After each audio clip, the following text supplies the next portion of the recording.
Lucky TV YouTube ಚಾನಲ್ನ ಇನ್ನೊಂದು ವಿಡಿಯೋಗೆ ಸ್ವಾಗತ. ಇಂದು ಪುನೀತ್ ರಾಜ್ಕುಮಾರ್ ಅವರ ಜಾಕಿ ಸಿನಿಮಾವು ಮರುಪ್ರದರ್ಶನ ಮಾಡಲಾಗಿದೆ.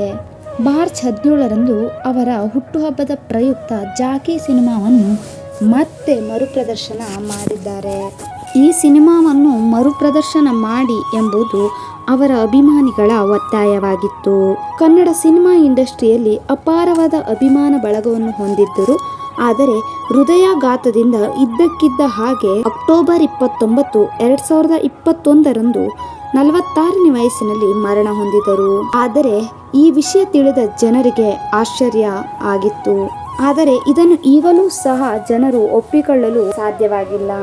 ಅವರ ಜನ್ಮದಿನದ ಪ್ರಯುಕ್ತ ಜಾಕಿ ಸಿನಿಮಾವನ್ನು ರಿಲೀಸ್ ಮಾಡಿದ್ದಾರೆ. ಆದರೆ ಈ ಸಿನಿಮಾವು ನಿರೀಕ್ಷೆಗೆ ಮೀರಿದ ರೆಸ್ಪಾನ್ಸ್ ಈ ಸಿನಿಮಾಗೆ ಸಿಕ್ಕಿದೆ. ಈ ಸಿನಿಮಾವನ್ನು 120ಕ್ಕೂ ಹೆಚ್ಚು ಸ್ಕ್ರೀನ್ಗಳಲ್ಲಿ ಬಿಡುಗಡೆ ಮಾಡಲಾಗಿದೆ. ಇಂದು ಫ್ಯಾನ್ಸ್ ಶೋನಿಂದ ಶುರುವಾಗಿದ್ದ ಈ ಸಿನಿಮಾವು ಹಲವು ಕಡೆಗಳಲ್ಲಿ ಹೌಸ್ಫುಲ್ ಪ್ರದರ್ಶನ ಕಂಡಿದೆ.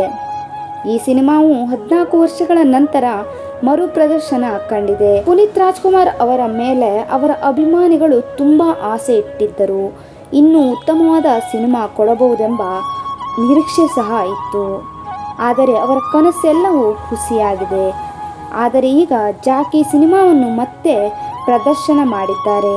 ಈ ಸಿನಿಮಾವು ರವಿವಾರದ ಕೊನೆಯಲ್ಲಿ ಎಷ್ಟು ಗಳಿಸಲಿದೆ ಮತ್ತು ಪ್ರೇಕ್ಷಕರು ಯಾವ ತರಹದ ಪ್ರೀತಿ ತೋರಿಸಬಹುದು ಎಂಬುದನ್ನು ಕಾದು ನೋಡಬೇಕಾಗಿದೆ.